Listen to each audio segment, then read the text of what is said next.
Изградбата на детското игралиште во трговскиот центар е во завршна фаза. Денеска се поставуваат реквизитите. Новиот терен за детска игра ќе има гумена подна подлога, зеленило, бехатон, патек и урбана опрема и ќе биде осветлен со 4 парковски столба. Соуредувањето на игралиштата, чија површина е 460 метри квадратни, се одговара на потребите на децата во најпрометниот простор во Кочани.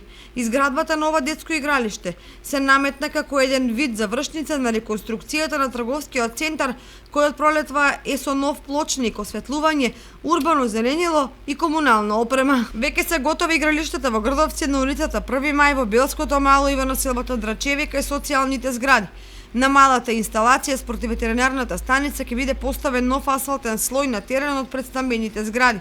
Паралелно со детските игралишта се уредуваат и повеќе наменските во Грдовци и Прибачево, а реконструкцијата на игралиштата во Тракање е завршена. Сите овие јавни терени се градат со средства од буџетот на општина Кочани, се издвоени и 3 милиони денари за реконструкција на останатите игралишта во градот и во населените места, како и за целосна реконструкција на детското игралиште во населбата Бавчалук.